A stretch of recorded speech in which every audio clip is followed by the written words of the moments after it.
Los derechos y deberes de las personas no se extinguen después de la muerte. Roma. En el apogeo de su poder, su territorio llegó a abarcar hasta la cuarta parte del mundo conocido y explorado en aquel entonces. El Imperio Romano se extendía desde Escocia, Germania, el Mar Negro y parte de la zona norte de África. El poder de los romanos residía en sus legiones y en sus ciudadanos, en la fuerza y en la riqueza que estos tenían.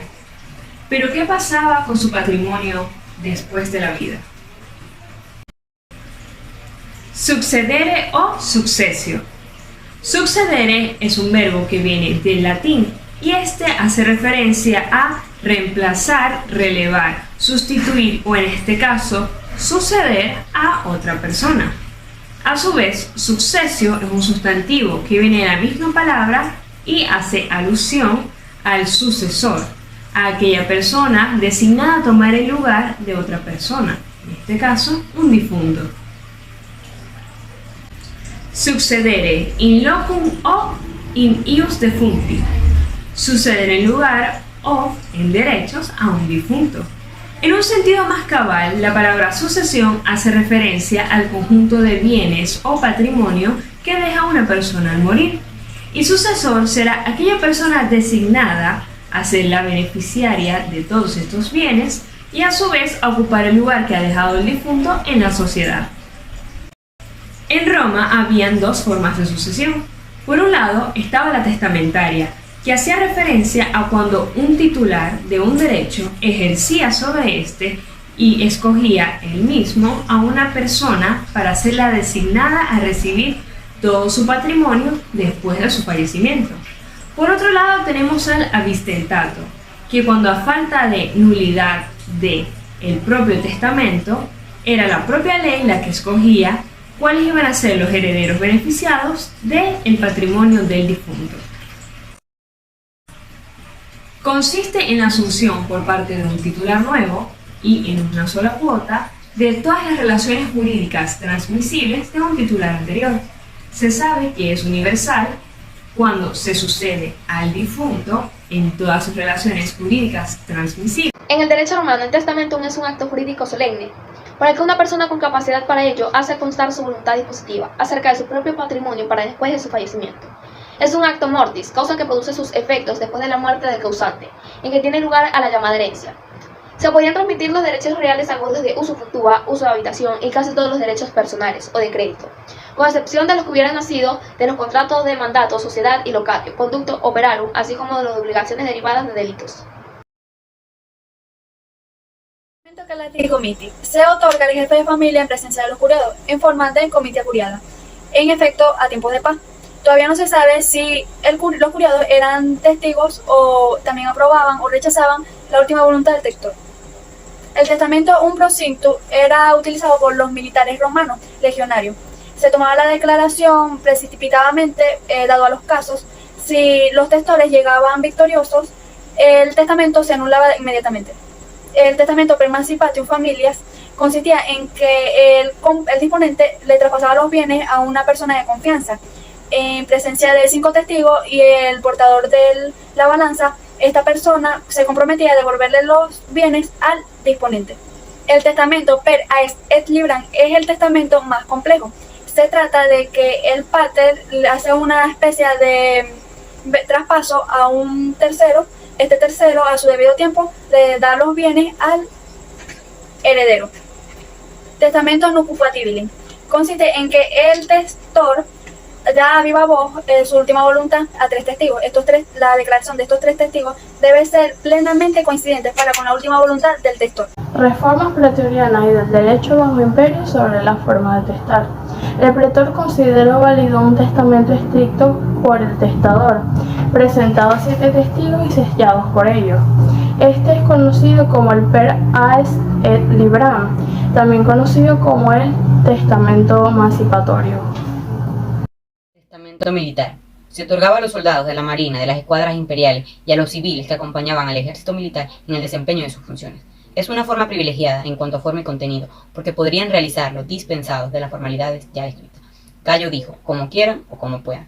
El requisito esencial era que no existiese duda acerca de la institución del heredero, pero al margen de esta circunstancia no estaban sujetos al principio. Nemo pro parte testatu, en parte intestatu decentis portes. Nadie puede morir, en parte testado e intestado. Podrían haber varios testamentos, y legar más de lo que se tenía, sin que la querella inifiosis testati tenga efecto. Los codicílos eran documentos que sostenían una o más disposiciones testamentarias, excepto la del heredero y la heredación. Estos eran actos que una persona tenía como su última voluntad, que originariamente no estaban sometidas a las reglas de un testamento, como los sellos y los testigos, pudiendo incluso revestir la forma de carta. Con posterioridad y a la vista de la institución de Teodosio del número 2 de 424, tomaron las formalidades de un testamento y las extendieron a los codicílos.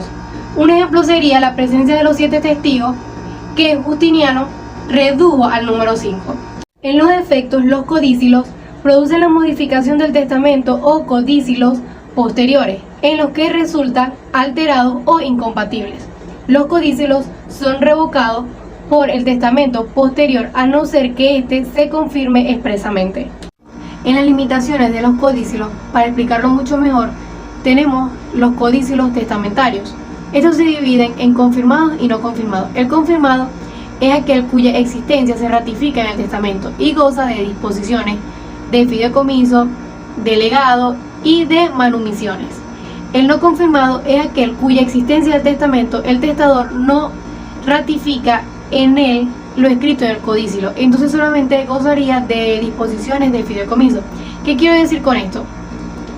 En cada uno se hacen cosas diferentes, pero la limitación es que no pueden modificar lo que el testador otorga al heredero. La institución del heredero es una cláusula muy importante en el testamento, ya que en él el testador atribuye a 2 o más personas el título de heredero. La concepción romana de la institución de la herencia se resume en: sin institución de heredero, nada de lo que está escrito en el testamento vale. En la Roma primitiva, la institución hereditaria era muy importante porque había que seguir con el culto familiar. La institución del heredero es la base del testamento y contenido indispensable del mismo. Este se divide en 2 clases: eres necesario, que es herederos necesarios, y eres voluntario, que son herederos voluntarios. El primero se llama así ya que el testador al momento de morir se hace libre y heredero. El eres voluntario son sometidos a potestad, adquieren la herencia mediante la aceptación y son capaces de liberar. Adquisición de la herencia. Estudiada la asociación nacida por el imperio de la ley y proveniente de la voluntad del testador, nos toca considerar ahora el tema concerninente a la adquisición de la herencia y a los efectos jurídicos que la misma producía, tanto para el heredero, ad intestato o al testamento, cuando para terceros vinculados al Zeus antes de su muerte o al eres legítimo antes testamentario, existe una adquisición por los herederos necesarios y una adquisición por los herederos voluntarios. El Código Civil establece que todo lo signatorio puede repudiar o aceptar de manera libre la herencia. Sin embargo, como toda regla general, trae su excepción. Las personas que no tienen libre admiración de sus bienes, como los impúberes o personas con discapacidad mental, no es de válida manifestación de estos de aceptar o repudiar la herencia, ya que el consentimiento, en este caso, debe ser expresado por su representante legal.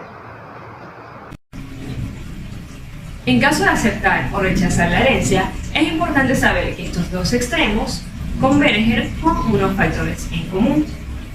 Primero, su irrevocabilidad.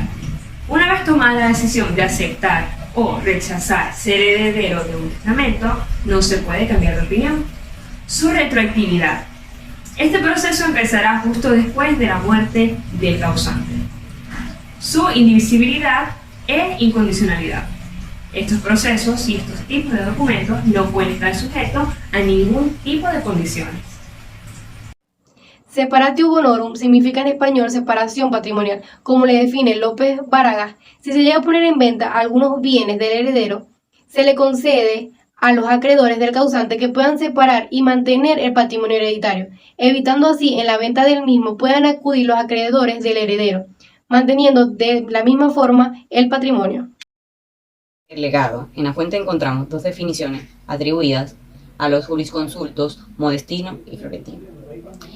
Para el primero, importaba una donación dejada por el testamento, en tanto que para el segundo era una disgregación de la herencia, con la que el testador pidiera que fuera dado a otro algo de lo que en su totalidad habría de ser el heredero.